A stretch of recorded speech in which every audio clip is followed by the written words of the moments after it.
Hi friends, मैं हूं geisha और आप देख रहे हैं एम बोले तो। गोवा में इफी चल रहा है और सिनेमा लवर्स की भीड़ से पूरा गोवा गुलजार हो गया है।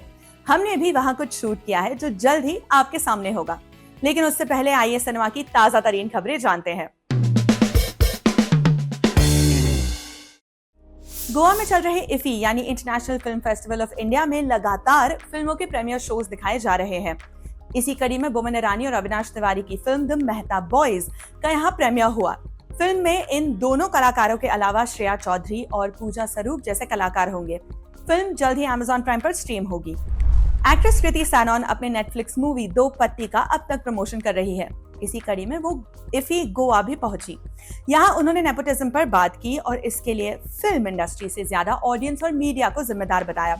उन्होंने कहा कि लोगों को स्टार किड्स के बारे में जानने की उत्सुकता रहती है और चूंकि जनता उनसे जुड़ा कंटेंट देखती है तो फिर मीडिया वालों को भी यही लगता है कि यही दिखाया जाए। इससे इंडस्ट्री वाले भी स्टार किड्स के साथ फिल्में बनाने में दिलचस्पी लेते हैं, क्योंकि उन्हें लगता है कि जनता को इनके बारे में जानने की रुचि है तो इनके साथ फिल्म ही बना ली जाए। उन्होंने आगे ये भी कहा कि अगर आप में टैलेंट है तो आपको इस इंडस्ट्री में कामयाबी जरूर मिलेगी। रणबीर कपूर की एनिमल पिछले साल की बेहद कामयाब फिल्मों में से एक रही। हालांकि फिल्म की बहुत लोगों ने आलोचना भी की और कहा कि रणबीर को ये फिल्म नहीं करनी चाहिए थी। अब फाइनली रणबीर कपूर ने इस मुद्दे पर अपनी बात सामने रखी है।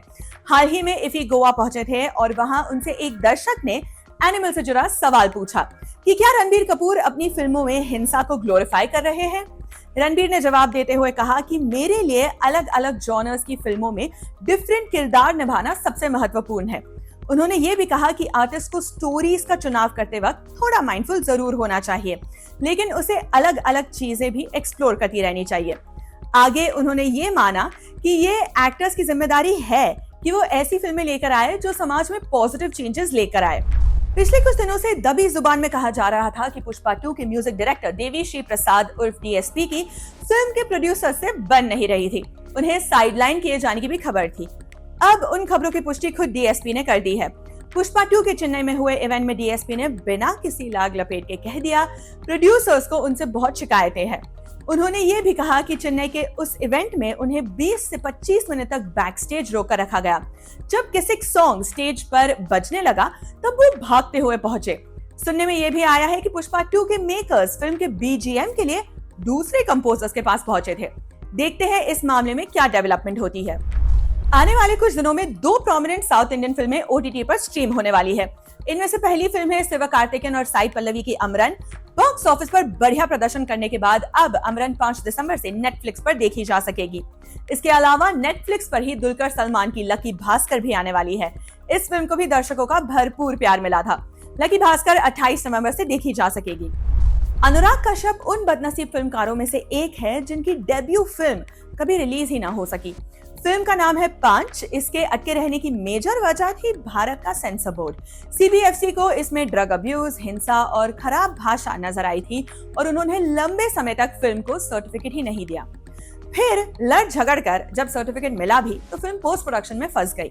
अब 22 साल बाद फिल्म को सिनेमा घरों का मुंह देखना नसीब होगा। प्रोड्यूसर तूतू शर्मा ने कहा है कि वो 5 को अगले साल पक्का रिलीज करने वाले हैं।